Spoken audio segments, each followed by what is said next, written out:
Hi, I'm Linda Carucci. I've been teaching cooking for nearly 30 years, both to chefs in training and home cooks of all levels. I learned a lot about cooking from my mother and my Italian grandmothers, and then I went to cooking school, very French. Over the years, I've learned lots of cooking secrets and tips and tricks and techniques that have made my cooking more fun and a whole lot easier. And then I wrote this book, Cooking School Secrets for Real-World Cooks. After 40,000 copies have been sold, I'm thrilled to say it's now available as an ebook. I'd love to give you a taste of what's inside.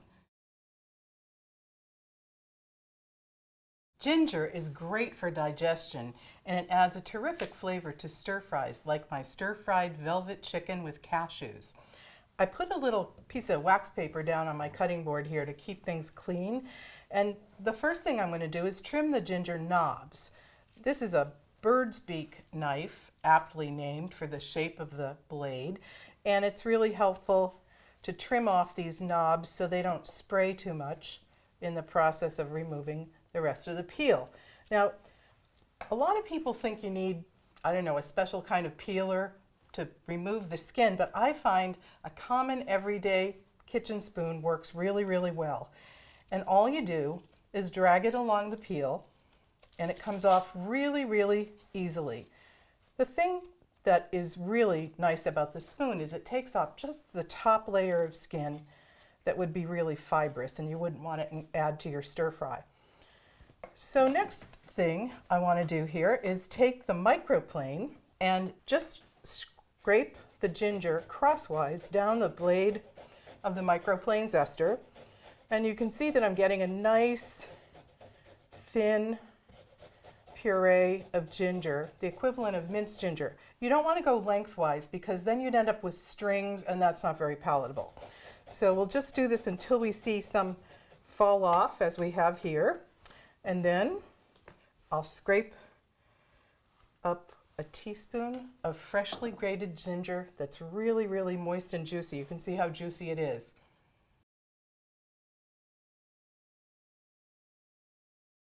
Red bell peppers are high in vitamin C, and I use them a lot in my cooking.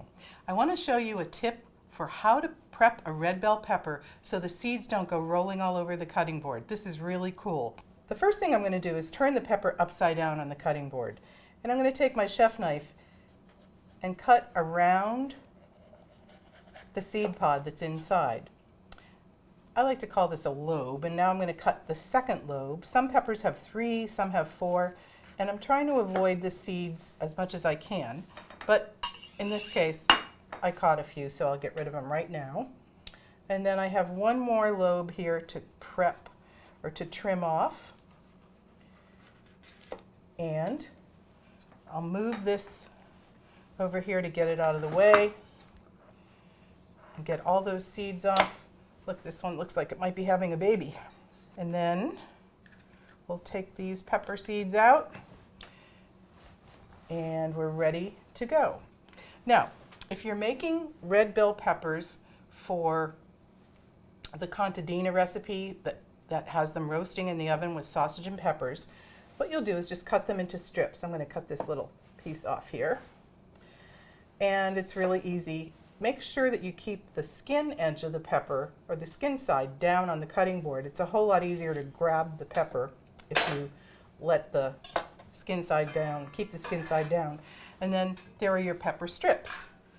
Now if you want to make diamonds, which is what's used in the stir fry, you cut the strips like so, and then just trim off this piece here. We'll use those later. And then on the diagonal with your chef knife, just cut them into diamond shapes. And sometimes on this last one you want to do one more. And again, these little pieces of trim we'll save for the next application. Here we have our diamonds.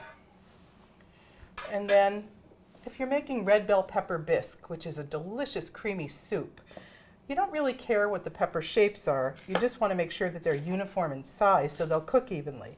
So you just cut them into strips, and then with your knife, work your way down the pepper, and then you can gather up this trim. And here you have your chopped red bell peppers. In the book, I've got a really popular recipe for baked macaroni with white cheddar and buttered breadcrumbs. Here's how to use a day-old loaf of bread to make fresh breadcrumbs. As you can see, I've cut the bread in half, and I'm going to put the cut side down on the cutting board while I use a serrated knife to shave off the crust. I'm going to use a food processor to process this bread into pieces that are about no bigger than the size of the average thumbnail. That's the size of a standard fresh breadcrumb. These are not to be confused with dried breadcrumbs, which are really fine, and they're sort of powdery. They're great when you're breading something for deep frying, like fish and chips. But in this case, we want the bread pieces to be big enough so that they absorb some of the juices, or in this case with the macaroni and cheese, so that they form a really crusty, crispy exterior on top of that mac and cheese. I'm going to break the bread into chunks, and it doesn't really matter what size they are. And you can see this bread, it has a little bit of resistance because it is a day old. You can even use bread that's 2 days old. And sometimes if I don't need fresh breadcrumbs right away, I just freeze whatever I have left over and then let it defrost and make breadcrumbs this way. Now I'm going to put the top on the processor and just let it rip. Check periodically to see how the sizes are. And we've got fresh breadcrumbs. Just that easy. Make sure when you're taking the food processor bowl off the stand, you hold the blade in place with your finger there, and then give the blade a little turn, and there you have fresh breadcrumbs. Crumbled blue cheese is one of the main ingredients in an arugula salad with grilled red onions that I like to serve with grilled ribeye steaks. Sure, you can buy crumbled blue cheese in the market, but you don't really know what the quality is, and it's a little expensive. One way to guarantee that you're getting what you want is to buy a big piece of blue cheese and crumble it yourself. But how do you prevent all that cheese meltedness from getting all over your fingers? Well, here's a trick I learned from an intern. It's great. You just take a fork and let the fork do the work, breaking up the cheese onto a plate. And it really, really makes a difference if the cheese is cold. This one's a little bit coldish to room temperature, but you can see it's still working just fine. And then depending on how small you want the crumbles, you can just keep working it over with the fork. And then you have a beautiful plate of crumbled blue cheese. Have you ever struggled with making a batch of hummus in a food processor and having a challenge scraping the blade clean? I'm going to show you a few secrets today for how to avoid that problem. And in the process, I'm going to make muhammara, which is a Middle Eastern condiment or spread. Today we're going to make a dip called muhammara. These are red bell pepper strips, roasted red peppers, toasted walnuts, and then I have cumin, ground cumin. It's nice if you get to toast it first. This is Aleppo pepper. You could use crushed red pepper flakes. This is from Syria or Turkey. And then some kosher salt. I'll whirl these around together in the food processor just to get them mixed up. There. Now, it's really important when you're using a processor to combine disparate ingredients like this that you scrape the sides of the bowl so everything becomes incorporated. Now, we're going to add a couple of tablespoons of olive oil. Notice I'm precisely measuring this. And then we'll add a couple of tablespoons of my favorite ingredient here, pomegranate molasses. Look how thick and rich this is. This is just basically the boiled down juice of pomegranates. And it's what gives muhammara its characteristic flavor and color. Did you see how I twisted that at the end? That's to prevent it from dripping down the lip of the bottle. and a little tomato paste. Here's another secret, no extra charge. I love to buy tomato paste in the tube. What happens is you get to squeeze out as much as you need. This is about a tablespoon, and you don't have to fight with a can. So let me give this another whirl and see what we have.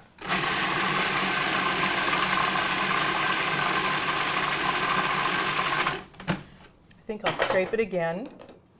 And it's really important for me to tell you that in the book, the muhammara recipe uses a piece of bread.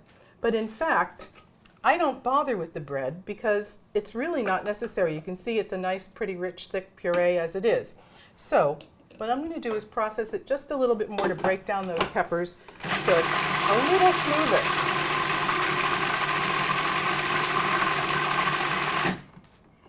Okay, I want to transfer the muhammara to this platter. So here's how I begin. Make sure that you grab the blade with your finger before you turn over the work bowl of the food processor, and then just drop it all into the center of the platter. You can even it out later. Now, see how a lot of it is still stuck to the blade and in the bottom of the bowl? Rather than fighting with that, here's what you do. Just put it back on the processor base, click it into place, make sure the blade is down, I can see that it is, and then give one quick pulse. And you can see by centrifugal force, the blade comes out clean, and it's really, really easy to get the rest of the muhammara out of the processor bowl. This is nice and thick and rich. You can still see the chunks of walnuts, which is great. I'm going to put this aside while I spread this. This is an offset palette knife. I have 2 of them in my kitchen, and I don't think I could cook without them. They're great for spreading dips like this. I also use them for spreading batter in cake pans. And there we go. This is rustic, so you don't want to make it look too perfect. Just out to the rims like that. I'll put that aside, and let's garnish this. I like to use something that's in the recipe. So in this case, walnuts will give the person who's going to enjoy this dip the idea that there are nuts in this recipe. And then I have some beautiful pomegranate arils here. Arils are the beautiful jewel-like contents of a pomegranate that I just learned the word for recently myself. These are nice because they really catch the light. And they're in season in the fall and early winter. Then I'm going to add just a little bit of pomegranate molasses to drizzle on top. Because this is going to come out pretty fast, I'm going to start high up and move my wrist as it's, there we go, as it's coming out. So here we have muhammara. And I like to serve it with fresh pita triangles. You could certainly use pita chips or grill some pita bread. Some flat bread would make it great too.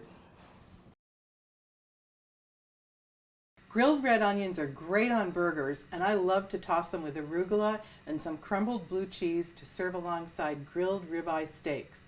But how do you make perfectly grilled onions that don't fall through the grates of the grill and that are nice and tender and succulent? I'll show you a couple of secrets. The first is to start with onions that are sliced about 1/2 inch thick, and I'm going to impale them on 2 sides with toothpicks. The toothpicks should go in. I'm going to pull this over to the edge so I can twist it in just till I have a little nubbin of toothpick left, and then I'm going to turn it a 1/4 turn and insert another toothpick perpendicular to the first. Oops, that one's starting to come out, so I'm going to pull back a little bit and then go in. There. Now, I'm going to add this to a plate of 3 onion slices that I already have toothpicked, and I'm going to put these in the microwave. I'll put a lid on it and microwave them for 2 to 3 minutes until they start to give off some moisture. That's the first step. Here are some onions that I've already microwaved. You can see that they're starting to separate into concentric circles like that. And the next thing I'm going to do is brush them with a little olive oil. I'm going to brush them on both sides. You don't want to have too much oil, but It's always a good rule of thumb to brush the food with oil and not the grill. There's one side. And now a little salt and pepper on each. Here goes some kosher salt. And then I love this pepper mill because you can adjust the grind. And I think what I'll do now is save a step by putting these on the grill like this, and then I'll brush them with oil on the second side. You want to hear that sizzle when you put something on the grill. That means the grill is nice and hot. So I'll brush them with the remaining oil while they're grilling on the first side. And rather than just juicing them with oil on the grill, I'm going to brush some oil by first putting oil onto the brush and then onto the grill. It wouldn't be a good thing to throw oil into the hot fire. There we go. And you want to just do this enough so that they glisten. They don't have to be coated with oil. And then a little more salt, because it's always good to season things as you cook. A little more pepper. There we go. And these will cook for a total of about 4 or 5 minutes. You might like them softer, you can cook them longer, or you might like them charred, in which case you can cook them even longer. But basically you want to turn them a few times while they're cooking so that they cook evenly. And just to give you an idea of what is happening so soon already, we can see some great grill marks. And another good reason to turn them frequently is that it helps to prevent the toothpicks from burning. They're a lot easier to remove if they're not burned. They look perfect. I think they're ready to take off the grill. Oh yeah, they're just starting to get charred. You can see they're starting to separate. The toothpicks do a great job of holding them together. And you can see that the toothpicks are a little bit charred. I'm going to turn off the grill here. And just because they're charred a little bit, those toothpicks, I might need a tweezers to help take them out. Let's see. I think I'll get this out of the way. And then these are hot, so I'm going to grab the tongs again just to give me something to grab onto. You want to twist when you remove the toothpick. Oh, that's perfect. Coming out really nicely. And then the other nice thing about holding them like this is they'll stay together in a nice round shape. They are done enough so that you can separate them, which is what I like to do when I put them in the salad. But if I'm putting them on a burger, I like to serve the whole onion ring, just like that. And you can see how soft and supple they are. Cooking onions brings out the natural sugars in them, so it's going to make your food taste so much better just because they're cooked. Raw, there's nothing wrong with raw onions. They're great too. But I think you'll find that these are really, really satisfying. And the last one. There we go. So look, no onions were sacrificed to the grill. And here we have perfectly grilled red onions ready for burgers or to take apart and toss in a salad. Thanks for watching these 7 simple secrets. I'll leave you with a quote you'll find at the back of the book. The author's unknown, but I have a feeling it's a riff on a Maya Angelou expression. People may not remember what you served them or on which china you served it, but they will always remember how you made them feel at your table.